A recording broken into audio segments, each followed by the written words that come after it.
Dhoraji city police સ્ટેશનમાં તારીખ 1 મઈ 2026ના રોજ ભારતીય ન્યાય સંહિતાની કલમ 308(7) અને 309(6) મુજબ એક ગુનો દાખલ કરવામાં આવ્યો છે.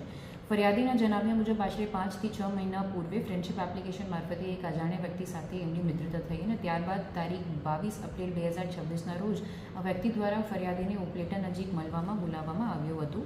ત્યાં એક અજાણ્યા સ્કૂટી ચાલકે ફરિયાદીને બળજબરીથી એક ઓટીમાં લઈ ગયા અને ત્યાં બીજા પણ માણસો હાજર હતા, જેમને ફરિયાદીને એક ધક્કો મારી ખાટલા પર મૂકવામાં આવ્યા. એમની મોબાઈલ અને 4-વ્હીલરની ચાવી એમનાથી પાસેથી છીનવી લીધી.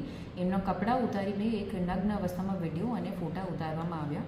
ત્યારબાદ ડીકા પાટોનો તથા ટ્યુબલાઇટથી માર મારી ધમકી પણ આપવામાં આવી અને એવી રીતે એમને બ્લેકમેલ કરીને એમના પાસેથી ગૂગલ પે મારફતે 1 લાખ રૂપિયા કઢાવવામાં આવ્યા.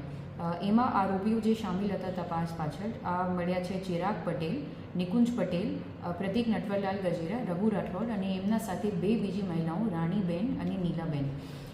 એ લોકો આ ઉગ્રાણી પછી પણ ફરિયાદીના ઉપર દબાણ ચાલુ રાખ્યું અને પછી એવું બહાનું માર્યું કે ચિરાગ પટેલને હવે દવા પી ગયેલ છે અને હોસ્પિટલમાં દાખલ છે અને હજુ તમને 3 લાખ રૂપિયા આપવા પડશે. અને પછી ફરિયાદીને એમ્બ્યુલન્સના અને હોસ્પિટલના બિલ મોકલી ધમકી આપી ફરિયાદી પાસેથી વધુ નાણાં પડાવવાનો પ્રયત્ન કરવામાં આવ્યો. અને ફરિયાદીએ પોતાની બદનામી થવાના ભયે તેઓ આજ દિન સુધી પોલીસ પાસે આવ્યા નથી હતા, પરંતુ આ સતત અગ્રણી પછી એમને એમના મિત્રથી સપોર્ટ મળ્યા પછી ધોરાજી સિટી પોલીસ સ્ટેશનમાં આવીને પોતાની ફરિયાદ નોંધાવી. દરેક આરોપી હવે પોલીસના ધરપકડમાં છે અને તપાસ ચાલુ છે. અમારો સંદેશ દરેક વ્યક્તિ માટે એવું છે કે તમે કદાચ કોઈ હની ટ્રેપિંગ સ્કેમમાં અથવા બીજા કોઈ એવા માણસોથી બ્લેકમેલ થઈ રહ્યા છો તો એમાં કોઈ ગભરાવાની વાત નથી.